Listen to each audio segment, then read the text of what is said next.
Nagbabala ang gobyerno laban sa pagkalat ng spoof texts kung saan ginagaya ng mga scammer ang pangalan ng mga kumpanya at ahensya para makapasok sa lehitimong text thread sa inyo pong cellphone. Pinangangambahang baka magamit daw yan sa nalalapit na eleksyon. Ang mga hakbang ng mga telco at ng DICT sa unang balita ni Darlene Cai. Ilang beses nang nakatanggap si Ana ng text messages na sa unang tingin ay mukhang legit dahil pumapasok ito sa lehitimong text thread ng bangko kung saan siya may account. Pero sa mga sumunod na ibang text, pinapaklik na siya ng link. Nakakatakot na nai-infiltrate na yung mga ganitong mga businesses and government agencies because hindi mo alam kung anong pwedeng gawin nila doon sa information na makukuha nila. Text spoofing ang tawag dito kung saan ginagaya ng mga text scammer ang sender ID o pangalan ng kumpanya o ahensya ng gobyerno. Kaya kung minsan ay pumapasok ang mga mensahe nila sa lehitimong text thread. Nababahala ang Commission on Elections o COMELEC na magamit ang text spoofing sa eleksyon 2025. Kahit sa halalan, lalong-lalo na threat ang misinformation, disinformation at fake news. Pwedeng palabasin na masama ang isang tao. Pwedeng palabasin na ito ang iboboto ng isang grupo. Pwedeng palabasin na nag-withdraw yung isang kandidato. Yan pong lahat ay mga posibilidad sa makabagong pamamaraan natin. Kaya naman po, ang aking pong pinagbibilin sa sambayanan, always counter-check.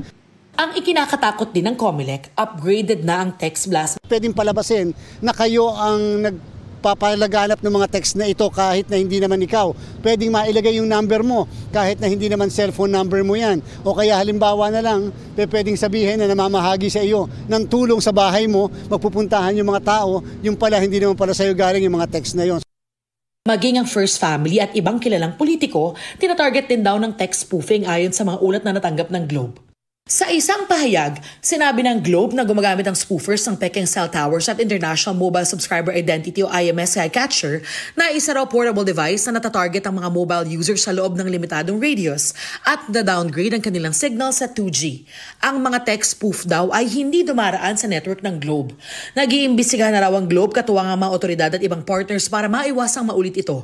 Nagpaalala rin ng Globe na maging alerto sa mga kahina-hinalang text messages. Hindi na daw sila magpapadala ng mensaheng may kinalaman sa politika. Sinusubukan pa namin kunan ng pahayagang Malacanang at nagsabing i-check pa raw nila ito. Nauna nang sinabi ng SMART na nakikipagtulungan sila sa NTC at Cybercrime Investigation and Coordinating Center o CICC para mapigilan ang paggamit ng fake cell towers at mahuli ang mga scammer. Wala raw duda si DICT Secretary Ivan John Uy na gagamitin ng masasamang loob ang text spoofing sa eleksyon.